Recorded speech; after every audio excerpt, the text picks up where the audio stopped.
ปีนี่เขาให้สำเร็จว่าขออนุญาตนำตัวบัตรจกดินจกดอนใช่น่ะทั้งลูกสาวลูกเคยมาอยู่บ่เขาต้องเศร้าหาปีมันนั่นแหละ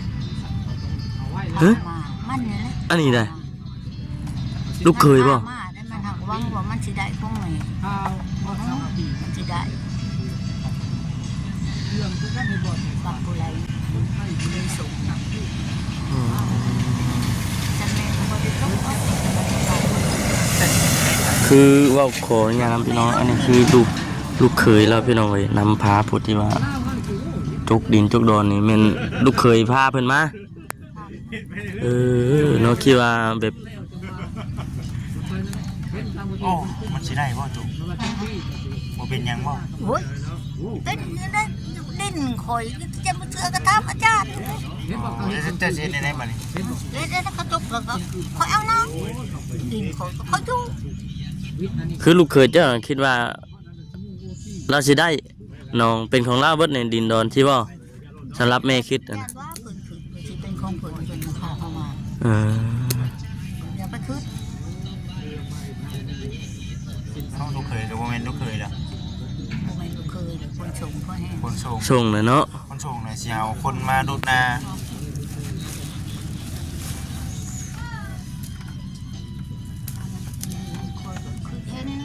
เจ้าเหตุทางส่วนร่วมจะนับสนุนคอยกินเราก็สิยอมนี่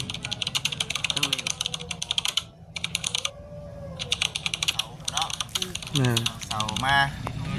อาจารย์เอาเสามาแล้วเนาะFC เดลทานเพิ่นก็ค่อยเบิ่งเคยชมอยู่บัดนี้น่ะยังประเภทพวกกันน่ะไม่เซ็นบัดนี้เดี๋ยวมาตกลงกันพี่น้องเนาะว่าสิเป็นจังไดนะพี่น้องเอ้ยเป็นจังไดในเรื่องของทางราคาตัวที่ไม่เส้นทางไม่เส้นมันบหรือว่าจังไดเนาะรุ่นเมืองอีกเนาะนึงก็เนาะจังไดนอนรับอิ่มอยู่บ่อยู่เรื่องไม่เส้นแล้วเพิ่นรับแล้วบ่ให้เพิ่นหาเพิ่นหาเบิ่งก่อนเขาถามไทยเบิ่งนะเพิ่นถามไทยเพิ่นคนคั่วกำดีก็เฮาก็จังว่ากันอีกเทื่อตัวนี้หั่นนะตัวนี่อะไรเฮือนนั่นเขาเจ้าก็จะขายอยู่ไม่เส้นขายไม่เส้นบ่สั่งเขากระปาดเขาสั่งเจ้ากระปาดโอ้บ่ยากหรอกอาจารย์ว่าก็อาจารย์เพิ่น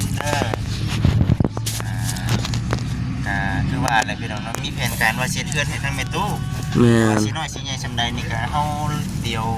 เบิ่งตามตัวจริงก่อนเดี๋ยวจังหวะอีกกันเทื่อนึงอีกเนาะสิใหญ่ขึ้นมาอยู่นี้บัดนี้มันน้ำบ่นี่ก็มีน้ำบ่สูงแน่เนาะนั่นก็ได้สลับกันนะพี่น้องว่าอะไรก็ได้ทั้งพุ่นให้ลูกวันพูดไปให้ลูกว่าไปไปเฮ็ดให้เขา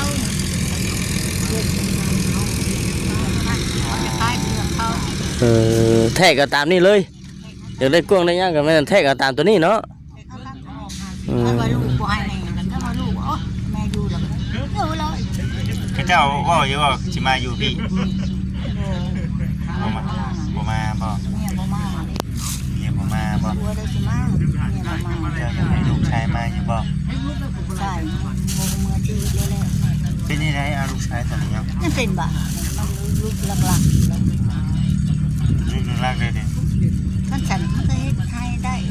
เหลือนกำลังเป็นบ่ลูกเมียเพิ่นเด้ออยู่น้ำลูกน้ำเมียปัจจุบันนี้เนี่ยมันก็ยัดทิ้งแล้วแม่เราว่าเขามันเป็นที่บ้านเลยซื้อไปยัดทิ้งแต่มันดีซื้อไปยังเอาราคาแม่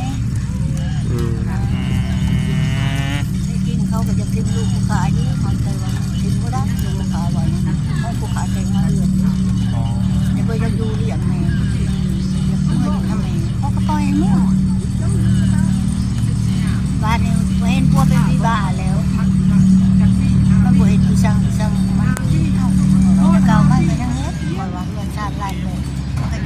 มันเป็นวิบากมันหมดเลยทิ้งก็ทิ้งคนบ่ให้เพียงแต่แม่ ฆ่าจำเป็นอะไรก็เบิ้ง อืม เจ้าก็เบิ้งคนก็เบิ้ง เดี๋ยว ในจริงเขาจะทิ้งลูกขายจะทิ้งแล้วแต่ว่าทิ้งมากผู้ค้าก็เอาท่านบอกเมียบ้า จะว่าบ่ได้หยังเนาะ เจ้าก็ได้ยัง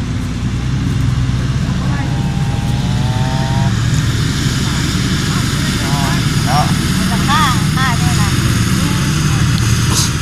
เฮ้ยเนาะสั่งเห็ด ชกก้นชงทาง สุกติ แล้วมาทางหนึ่งชาวใช่เป็นที่บ้านเนี่ยยังมา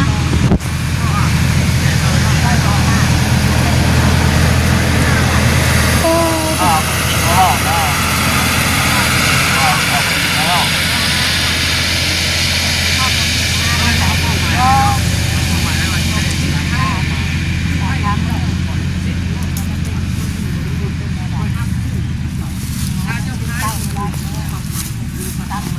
ตั้งบ่ได้ บ่ได้บ่ได้กับลูกสองคนนี่คือเอาใช้บ่ได้เนาะ สองคนบ่ได้ จะว่าไผหนักที่สุดเนาะ หนักที่สุดชาวกกนี่แหละโบใส่ลานี่ได้เบิ่งได้เลยหากมันเป็นบ้าแค่มันบ่เป็นบ้านี่มันผู้นี้ อืม ก็เลยว่าผู้เป็นลูกสาวเนี่ยนักเป็นนัก นะ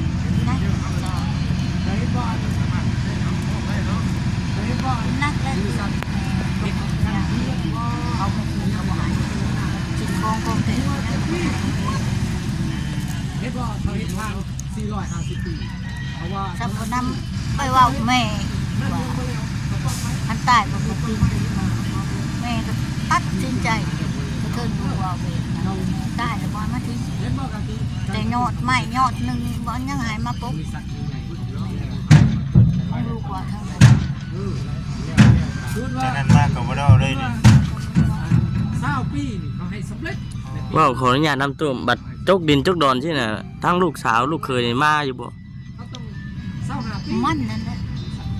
เอาไว้ ฮะ มามันนั่นแหละ อันนี้ได้ลูกเคยบ่ มาได้มันหักวังว่ามันสิได้พวกแม่ ข้าว25 ปี มันสิได้ เรื่องคือกันให้บ่ บางผู้ใดมีสูง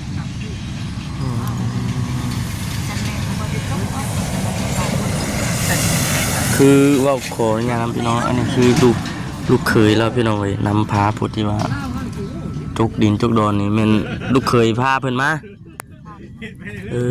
เนาะคิดว่าแบบ โอ้มันสิได้บ่จุบ่เป็นหยังบ่ โอ้ยเป็นได้ดิ้นข่อยจะมาเชื่อกระทำอาจารย์ จะสิได้ได้บัดนี้ เลยได้กระตุกแล้วก็ข่อยเอาน้องดินข่อยก็ข่อยอยู่ คือลูกเคยเจ้าคิดว่า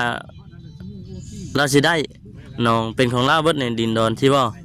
สำหรับแม่คิด แต่ นะ ว่าเพิ่นสิเป็นของเพิ่นเพิ่นพาเข้ามา เออ อย่าไปคิด เอาลูกเคยก็บ่แม่นลูกเคยแล้ว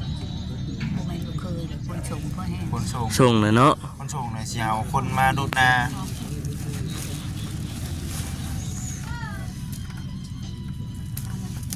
คนคือเห็นเขาเจ้าเหตุทางส่วนร่วม อืม ตามสนับสนุนคอยกิน เราก็สิยอมนี่ ทั้งแม่ก็คิดว่าเฮ็ดหนทางส่วนรวมก็เลยเอายอมเสียสละเอาเนาะ เสียสละ เอาจกดินไปใส่ทาง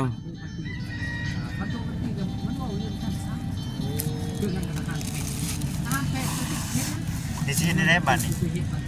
เขาจะเห็นซักเลยแล้วเขาก็เห็นตัวนี่น้ำแล้วเขาก็ปลูกพัก เออ จะสิได้อยู่บ่หัว ใช่ที่ทำไมเนาะ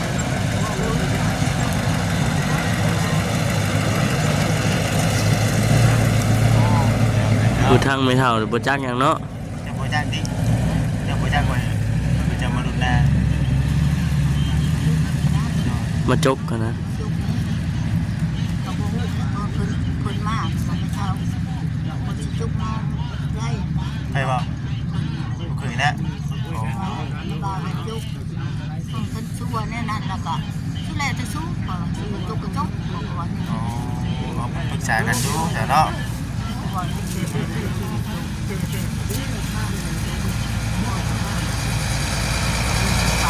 าวบ้าน อืม ประมาณเนาะ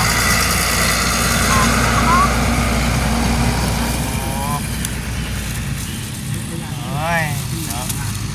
เอาจะเป็นดินของแม่นะจ้ะน้องก็น้องของแม่ น้องก็น้องของแม่คนเสือกระทำจังนี่ โอ้ยง่ายกับแม่ผู้เดียวที่ว่ามีสิทธิ์นะว่าง่ายเนาะ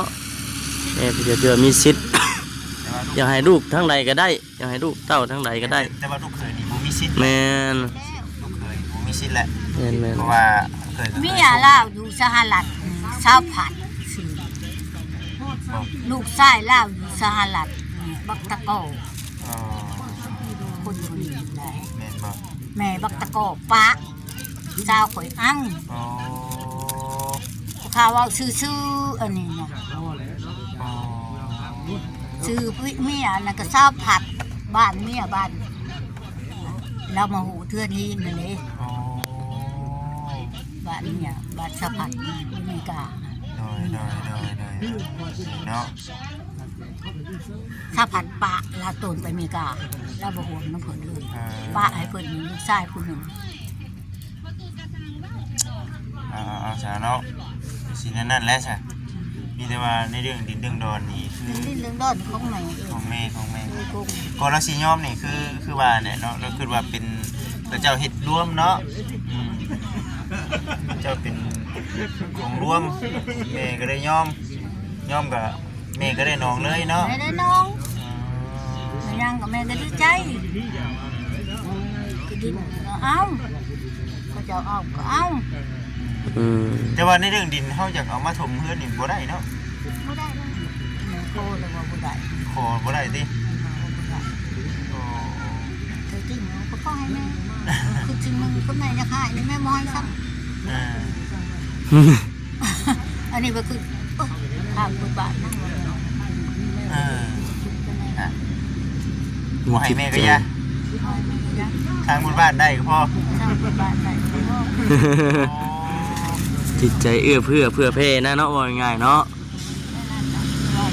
อยู่น้ำบ้านน้ำเมืองเห็นดิ นั่นว่าต้องให้แม่ก่อนถ้าพัน หืม เจ้าหมายต้องให้แม่มาเช่าพันเอามาลงทุนเอา อืม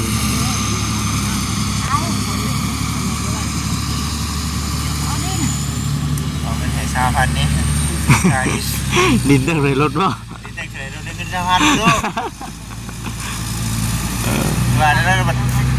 ใจเรานะใจเราอยากช่วยคนเดินหนทางนะแม่ ไป หลานชาวบ้านได้เนาะ ดีใจ เออเนาะแต่สีแต่นี่แหละ แม่ วันนี้ก็ได้มาหาไปตู้เพิ่นก็สิมาอัปเดตในเรื่องเสาเฮือนน้ำแน่แล้วก็คุยกับแม่ตู้เนาะยินดีนำนั่งแม่ตู้ได้ แล้วเพิ่นก็มากก็ไปเห็นรถเห็นหลางอ้าวก็ถือว่านี่แหละรถไปแนวใดมาแนวใดเพิ่นก็บ่ฮู้เพิ่นมาขอดินขอดอนนี่แหละ ก็จะมาขอดินแม่ตู้ก็ได้ให้ ได้ให้เห็นทางเห็นถนนหนทางนี่แล้ว น้องกับแม่ตู้ได้ น้องไม่ต้องได้ โมเมนต์ลูกเคยได้พี่น้องได้เด้อโมเมนต์น้อง ดินในตู้ ดิ เด้ นแม่ตู้ดินแม่ตู้น้องกับแม่ตู้ได้เนาะ เคยน่ะบ่แม่นแล้วเคยน่ะ โมเมนต์เคยใช่เนาะโมเมนต์เค แม่ ย นแล้ว คนอื่นใช่บัดนี้ติ แล้ว คนอื่นแล้วเป็นคนอื่นแล้วแต่ว่าแม่ตู้เรานี่มีจิตใจอยากช่วยทั้งบ้านทั้งเมืองนั่นแหละไปสะดวกมาสะดวกก็ได้ให้ซะเนาะได้น้องปลาใหญ่สะบันชะเมืองลงไปอาบน้ำ สิลูกๆน้องนี่แหละน้องใน นี่แหละนี่เนาะ อืม เอาก็มีเครื่องของเด้อตู้เด้อมานี่เด้อเบิ่งได้ก็มี มื้อนี้มีมันมีมะขามมีกล้วยมีมะแตงสาธุทั้งทีมงานเพิ่นมา มอบเงินนะตัวคงลูกหลานทางฝั่งไทยเนาะฝากมาให้300พี่น้องเนาะ300 บาท300 บาทเป็นเงินเท่าไหร่มาครับเนี่ย300 บาทเป็นเงินกี่บาทครับ100ต่อ60บ่คูณเบิ่งเป็นไง คิดไปในเดือนเนี่ยจะเฮ็ดยัง ให้2แสนเลยก็ได้ตูเด้อ นี่ไปเลย ลูกหลานทางฝั่งไทยนี่แหละเพิ่นเอามาให้ฝากมาให้300พี่น้องเนาะเอาเด้อ ขอบใจเด้อลูกหลานทางพังไทยฝากเงินมาให้แม่เท่าคูณ3โลได้หับแล้วเพิ่นมาส่งมาอยู่ให้ทางทีมงานแล้ว อันนี้ก็ มา เป็น จอกมาคอย แม่น มันแก้วเดมะขามหวานกล้วยซุปมะแตง โดยอันนี้นะส่วนของเนี่ยเป็นของอันน่ะนุ่งคานเด้อ จ้า เป็นนุ่งคานอยู่ทางเวียงจันทน์ทางนี้ จ้า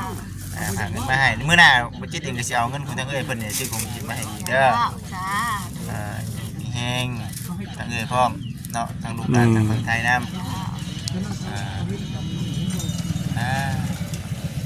นั่นเด้พี่น้องเนาะมีแต่รอรุ่นเบิ่งเนาะตู่เนาะ สิเป็นแบบใดเนาะ ว่าสิเป็นแบบใดเช่นซ่านนั้นเป็นสิเป็นจังใดลูกหลาน FC เนาะ สาธุเอ้ยลูกมันคนหนึ่ง ดีใจเนาะตัวเนาะ ดีใจ ใจ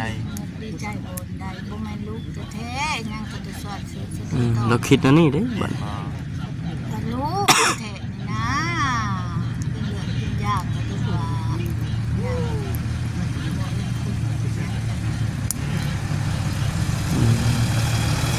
นี่บ่นี่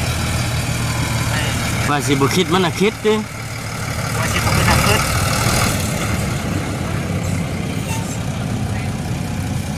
มากกับน้ำตาอย่างไร ไอ้มันก็จะออกเองมันนั่นแหละ เราว่าบรรลูกตัวเองแท้ๆพอได้จับส่วนซอยสู้หรอบัดอันพืชผูกไก่บัดจับยืนนะพี่น้องแล้วคนเฒ่าคึดเนาะ ใกล้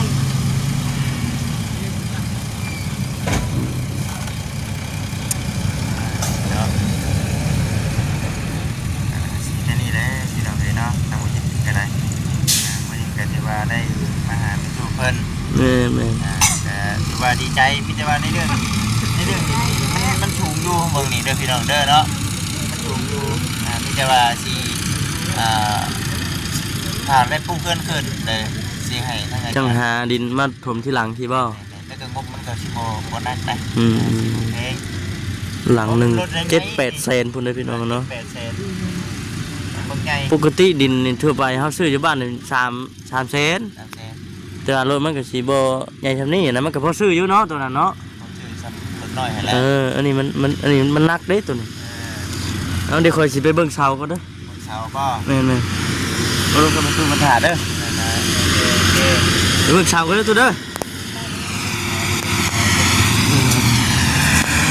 นี่พี่น้องเสา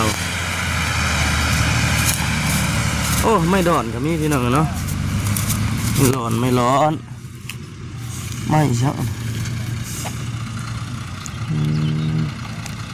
1 2 3 4 5 6 7 8 9ต้นพี่น้องเนาะไม่เสือกพี่น้องไม่เสือกดิบหนึ่งมี2 ต้น 3 ต้นมาเบิ่งมาลุ้นเบิ่งให้กันพี่น้องเนาะเฮือนเราสิออกเป็นแบบใดโอ้แกนฮักกะดีดำเลยเนาะซื้อเลยจ้ะมาตั้งกันสิคือซีเมนต์ไฮนี่แหละพี่น้องเนาะไฮหน้าไฮตัวนี้แล้วเนี่ยจะมาตั้งกระบิดนะทางทีมงานเขาเบิ่งเมื่อนั้นนะอยู่ไฮนี่แต่ว่าทำไมเขาเปลี่ยนใจแล้วว่าฉันเอาทางนี้นะให้ลูกชาย